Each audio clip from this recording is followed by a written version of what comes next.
যারা বাংলাদেশের স্বাধীনতার সার্বভৌমত্ব বিনষ্ট করতে চায় তাদের উদ্দেশ্যে বলবো, ৭১ জাতি যুদ্ধ করেছে, আগস্টে আবার এই জাতি রাজপথে নেমে এসেছে ফ্যাসিবাদের অবসান ঘটাবার জন্যে।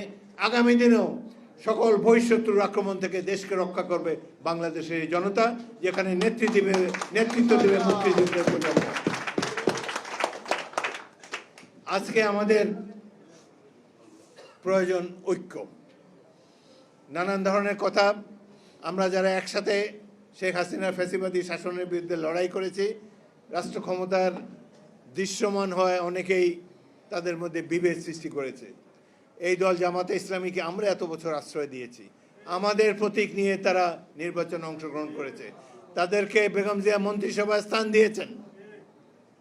আমাদের এখানে ফারুক আছে, আলাল আছে, সরওয়ার আছে, এরা তো মন্ত্রী হতে পারতো, এদের জায়গায় নিয়েছি, আমরা দিয়েছি জামাতকে, যে ঠিক আছে বন্ধুপ্রতিম দেশ, তাদের দিয়েছি।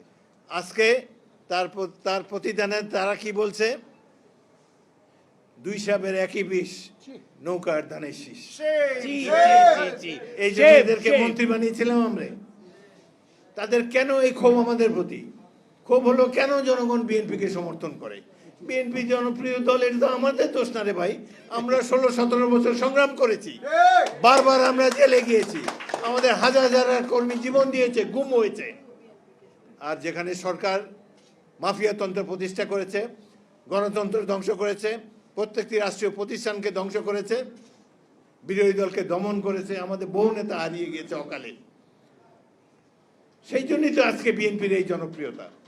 আমাদেরও সাবধান হতে হবে। আওয়ামী লীগ যা যা করেছে, আমরা বিএনপি কর্মীরা নেতারা যদি একই কাজ করি, আমাদের পরিণতি কিন্তু আওয়ামী লীগের মতো হবে। এইটা উপলব্ধি করে আগামী দিনগুলোকে আমাদের পথ চলতে হবে। ইনশাআল্লাহ আমরা ঐক্যবদ্ধ থাকব। রাষ্ট্র ক্ষমতার লোভে জাতীয়তাবাদকে জলাঞ্জলি দেবেন না। প্রতিবেশী রাষ্ট্র ষড়যন্ত্র করে যাচ্ছে, সেখানে অফিস খুলেছে এবং এই মাফিয়া নেত্রী সেখানে পলায়ন করে সেখানে ষড়যন্ত্রে লিপ্ত বাংলাদেশের বিরুদ্ধে আমরা ঐক্যবদ্ধভাবে সকল ষড়যন্ত্র নস্যাৎ করে দেব। আবার ৭১ আমরা ইনশাআল্লাহ ফিরে যাব। আপনাদের সবাইকে অসংখ্য ধন্যবাদ। বাংলাদেশ জিন্দাবাদ, জাতীয়তাবাদী মুক্তিযোদ্ধা দল জিন্দাবাদ।